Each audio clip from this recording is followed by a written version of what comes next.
questions in people's minds about what's going on and what is going to happen with this virus, and in particular with our economy. And I thought interesting way to answer some of those questions for myself and for some of those people would be to have a conversation with you and get a sense of what you're thinking. Thanks for having me, and thanks for opening this conversation. I think it's very important in these times to have as much information on these issues as one can get, and for the public to be as informed as possible. One of the big issues that I have, and one of the things I'm thinking about, is how we should think about opening up the economy. Which are the parts you think of the economy that are critical to be opened up, and what's the sequence of opening up? It's a great question, because I think as we turn from trying to bend the curve on infections and preventing hospitals and medical facilities from being overwhelmed, we have to start thinking about restarting people's livelihoods. It's all too easy to have a lockdown forever, but obviously that is unsustainable for the economy.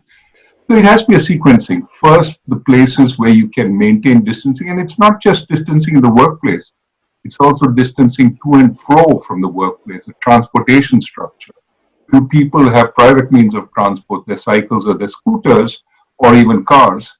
Or do they depend on public transport? And if it's public transport, how do you maintain distance in public transport? So there's a lot of work that needs to be done, both on creating the structures, as well as ensuring at the workplace it is relatively safe, as well as ensuring if there are accidents, there are fresh cases, how do you isolate quickly without having to go to a second lockdown or a third lockdown? Those will be devastating if we have to go there.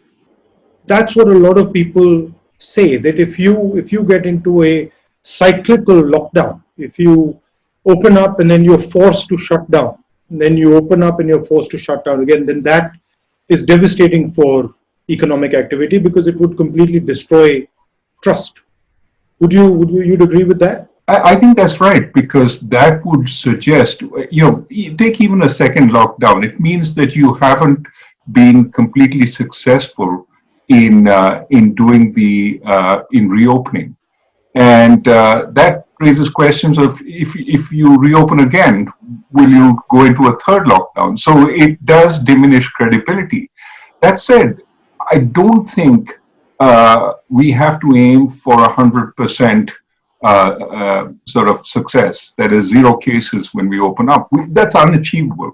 What we have to do is manage the reopening so that when there are cases, we isolate them. But at the heart of that management, knowing which areas are having heavy infections, which areas are not, at the heart of that process, of course, is testing. And there's a sense in India, and that the testing capability is in itself limited. That we're a big country, and that our ability to test, like the United States or like the European countries, is comparatively limited. So how would you think about it with a sort of low level of testing? I mean, would you? It's a great question, because take the United States right now. It's ramped up to about 150,000 tests per day. But the consensus amongst experts, certainly the epidemiologists, is that to really be confident about opening up, you have to triple that to 500,000 tests a day at least. And some are talking of numbers in the millions. Well, just multiply by 4 to get 4.5 to get India's population. And you're talking about 2 million tests a day if you want to get the level of confidence that you have in the United States. And clearly, we are nowhere near that. I think we're somewhere around 25, 30,000 tests a day at this point. But we have to be cleverer about opening up, which means perhaps do mass testing. Take 1,000 samples, and then check in a mass way whether there is any sign of the virus in those 1,000 samples, And if you do find that, then go deeper into that particular sample and check who it might be. But this way, I mean, these are ways of testing which reduce the burden on the test infrastructure and can allow us to try and vet much more. It's in some sense less intensive, but it is cleverer. We have to be cleverer about the reopening because we simply can't wait till we have that kind of facility. There's going to be the impact of the virus, and then after some time there's going to be the impact on the economy, a sort of blowback impact that is going to come, real impact that is going to come a couple months from now. How do you sort of make the balance between fighting the virus right now and fighting the consequences of the virus 3 or 4 months down the line? I think there has to be a prioritization because our capacities and our resources are limited. Certainly our financial, fiscal resources are more limited than the West. So what we need to do is decide how do we keep this economy together so that when we reopen up, it's sort of able to walk off the sick bed and not be impaired at that point. So most immediately, I think keep people well and alive. Food is extremely important. Reach it to every place. Places our public distribution system does not go. Amartya Sen and Abhijit Banerjee and I have talked about temporary ration cards, for example, for people who don't have access. But you have to treat this pandemic as a situation which is unprecedented.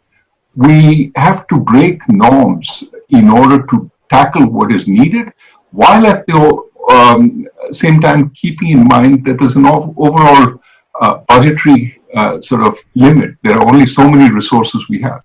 What do you think about the agricultural sector and the workers, migrant workers? How should we be thinking about their finances? Well, this is where I think the efforts we made on direct benefits transfers sort of needs to be realized at this point. All the ways we transfer to relatively poor people, we need to take a call on that. We have different ways of accessing through widows' pensions, through the Manrega rolls, and we need to say, look, these are people who don't have a job right now, who don't have a livelihood. And for the next 3 or 4 months, while this uncertainty is on, we're going to support them. But in terms of the sort of priority, keeping people alive and keeping them from having to go onto the street, in protest or looking for work is probably useful at a time of lockdown. And so I think we need to find ways of getting both money as well as food through the public distribution system to as many of these people as we can. तो doctor राजन, कितना पैसा लगेगा गरीबों की मदद करने के लिए? तकरीबन 65,000 करोड़ 60,000 और 65,000 करोड़ इतना ज्यादा नहीं है. हमारा जीडीपी 200 लाख करोड़ है और उसमें 65,000 करोड़ इतना ज्यादा नहीं है, तो कर सकते हैं. और अगर ये गरीबों के लिए है और अगर उनका जिंदगी बचाने के लिए है तो करना चाहिए. अभी तो देश संकट में है, मगर कोविड के बाद हिंदुस्तान को इस घटना से कोई फायदा भी होगा, कोई स्ट्रेटेजिक फायदा होगा, दुनिया में कोई बदलाव होंगे जिससे हिंदुस्तान को फायदा होगा या जिनकी हिंदुस्तान एडवांटेज ले सके? किस प्रकार से दुनिया बदलेगी आपके मुताबिक? These kinds of incidents rarely have positive effects for any country in general. Hmm. But there are ways countries can take advantage of them. Hmm. And what I think we can say is that there will have to be a rethinking of everything in the global economy once we are out of this.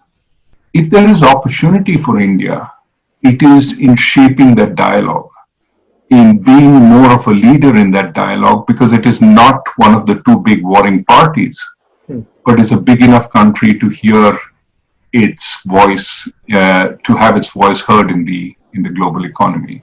In this situation, India can find opportunities for its industry, for its supply chains, but most importantly, it can try and mold the dialogue towards one which has greater place for more countries in the global order, a multipolar global order rather than a single or a bipolar global order. Don't you think there's a crisis of centralization? That there is too much centralization of power taking place, and the conversations are stopping. I mean, I think it would conversations would help a lot of these problems that you're talking about, but it's sort of breaks down for some reason. I do believe that decentralization is important both for bringing more local information to work, something we talked about earlier, but also about giving empowerment to the people. What you see across the world is a great sense of disempowerment. Decisions are being made elsewhere, not by me. Yeah. I have a vote, but that elects somebody in a far off place. My local sort of panchayat or state government has less power. They don't feel they can, alter anything, and so they become prey to a different set of force. I would ask you the same question. I mean, do you see this whole, Panchayati Raj, which Rajiv Gandhi, your father brought back? What effect has that had, and has that been beneficial? It's had a huge effect, but I'm sorry to say it's in retreat. So a lot of the forward movement on Panchayati Raj that had taken place, we are now moving back to a sort of bureaucratic, BM-based structure or a bureaucrat-based structure. And if you look at the southern states, they are doing a better job because they are actually more decentralized. And the northern states are centralizing power, and they're taking away power from the panchayats and the sort of grassroots organization. The closer decisions are taken to people, the more ability they have to keep a check on those decisions. So I think it's an experiment worth doing. But what do you think is causing this at a global level? Why do you think we're having this sort of massive centralization and stopping a conversation? What do you think there's a central cause, or do you think there are a number of I do think there is a cause, and I think it is the global markets, right? There is a sense that if markets globalize, market participants, firms, for example, want to see the same rules everywhere. They want to see the same coordinating structure everywhere. They want to see the same government everywhere, because that then gives them confidence. That attempt at uniformity takes away power from the sort of local or national governments. Of course, in addition, there is the bureaucratic temptation to centralize. If I can grab the power, why not? And so that is a constant desire to, if you're providing funding to the states, here are the rules that you must obey in order to get this funding. Not, I will give you this funding, no questions asked, because I know you've also been elected, and you will have to have a sense of what is appropriate for you. There's a new model also out, which is the authoritarian model, which is questioning the sort of liberal model, and it's a different way of doing work.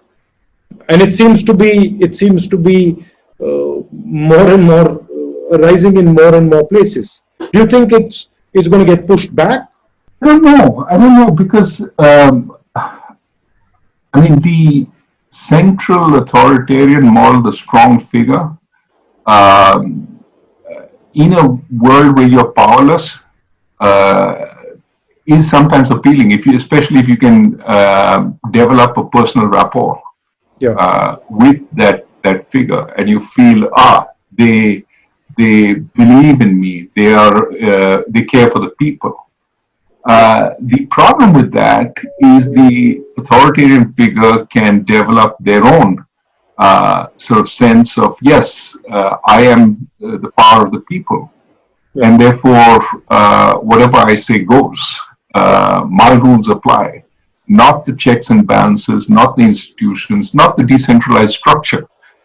Everything is going to go through me. The sort of historically, what has happened is that has put too much weight on that center, and eventually that collapses. But clearly, something has gone wrong with the global economic system. I mean, that's pretty clear, right? Would that be a fair statement? I think that's a fair statement that it's not working for a lot of people. The growing inequality of incomes and wealth in developed countries is certainly a source of the concern. The precariousness of jobs, the so-called precariat, is another source of concern. You have these gig jobs without any sense of whether you will have income tomorrow. And of course, we've seen during the pandemic, many of these people don't have any support. They have lost out on both incomes as well as their safety net. Therefore, what we have today is both a problem of slowing growth. So we cannot dispense with markets. We do need growth. But we also have a problem of stuck or inadequate distribution. People aren't getting the fruits of that growth in the same ways. Many people are being left out. And so we need to think about both sides. And that's why I think rather than focus on distributing output, distribute opportunity. You know, it's interesting that you said that infrastructure connects people and that gives opportunity. But if there is division and hatred, that disconnects people. That's also infrastructure. There's an infrastructure of division and infrastructure of hatred, and that causes as big a problem. Absolutely. I think social harmony is a public good. Having everybody believe that they're part of the system and equal part of the system is essential. We cannot afford to be a house divided, especially in these times when our challenges are so big.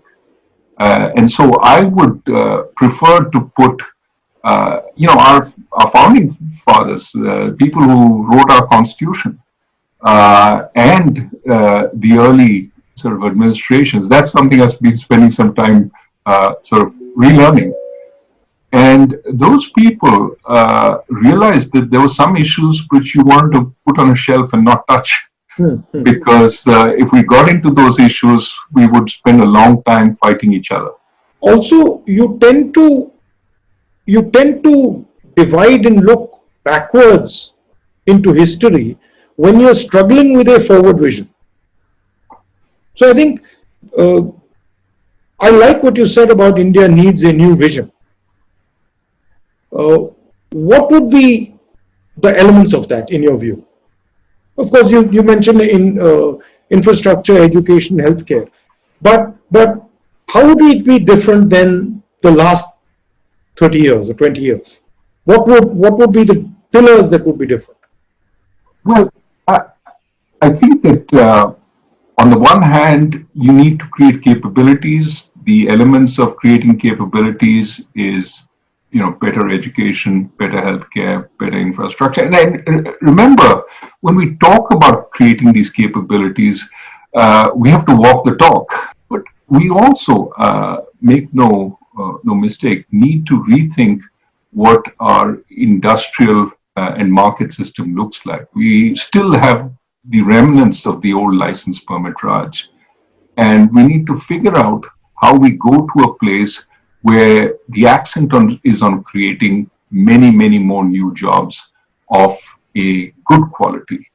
And there, more freedom, trust but verify is a good idea there. What's amazed me and is how important mahal is to economics. Sentiment, how important sentiment and trust is to economics. And one of the things I'm finding during this COVID issue is that the real problem is the trust issue. People don't quite understand what is going to happen next, and so there is fear in the system. You talked about unemployment. We had a big high level of unemployment that's now going to be massive. How do we think about unemployment going forward 2-3 months from now when the impact of this thing actually hits? Well, the numbers are really worrying, right? If you look at CMI and says that virtually 100 million more people have been put out of work as a result of this COVID. 50 million through unemployment, 60 million through leaving the labor force. Now, you can dispute what the particular survey does or says, but this is the only data we have. And the numbers are just mind-boggling. I think, again, this says we need to open up in a measured way, but as fast as possible, so that people start having jobs, because we don't have the capacity to support people across the spectrum for too long. And being a poor country, a relatively poor country, people start out with significantly lower reserves. But let me throw the question back at you. We see a lot of, measures in the United States as well as Europe based on the kind of realities on the ground. The government in India, of course, has a different kind of reality that they're facing. What are the big differences in your view between the governing in the West and dealing with the reality of life in India?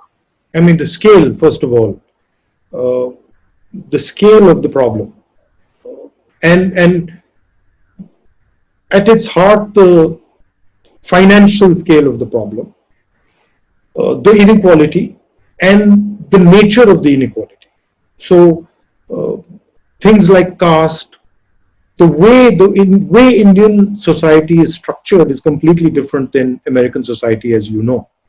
And some of the ideas that hold India back are deeply embedded and often hidden. So I think there's a lot of sort of social change that is required in India. And a lot of these problems are different in different states. The politics of Tamil Nadu, the culture of Tamil Nadu, the language of Tamil Nadu, the way the Tamils think, completely different than the way UPites think. And so you have to model things around them. One blanket solution for the whole of India just will not work. It can't work. So there is, in our government, which I think is completely different than the United States, there is an element in our governance system, in our administration system of control, as opposed to, we have a district collector as opposed to a producer. Right? So our idea is always one of control. And I don't think people say, oh, this is since the British. I don't think so. I think this is historic before the British.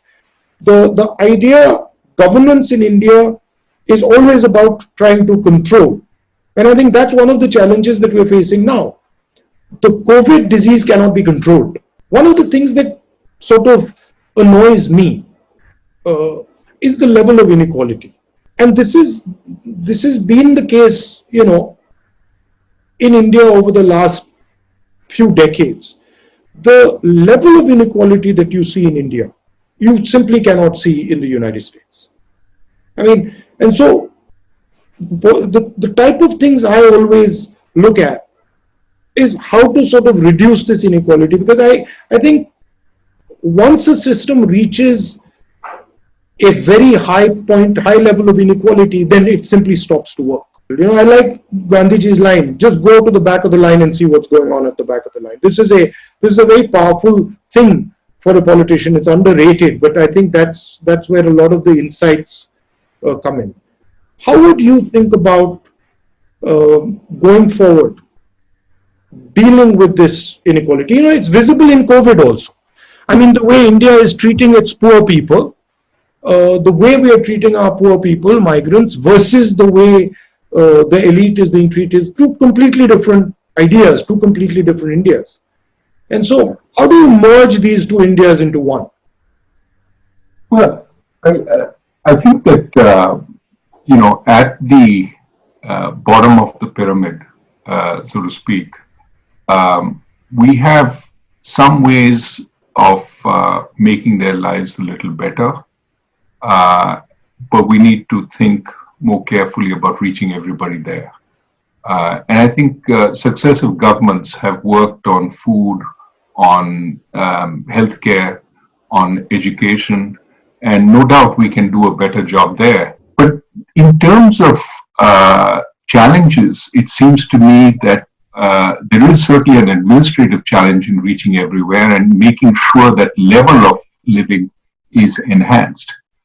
But the greater challenge to me lies in the range between the lower middle class and the middle class, which is where we need, in a huge way, jobs, good quality jobs, so that people are not, you know, dependent on a sarkari job and the comforts that come with it.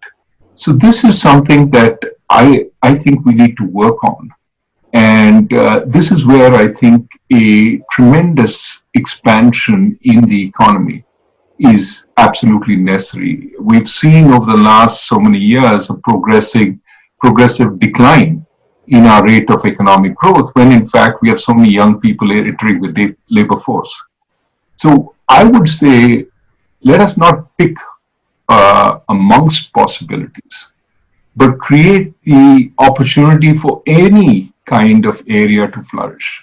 If there's a mistake we made in the past, we said, this is the only way to grow.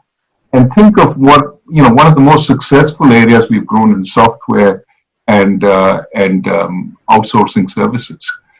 Who would have thought that that would be India's strength? And it just emerged. And some people even argue that it emerged only because the government didn't pay attention to it. Now, I'm not in that camp, but we need to allow for any possibility and let the enterprise of our people take a step. Well, thank you, Dr. Rajan. Thank you very much. It was a pleasure talking to you.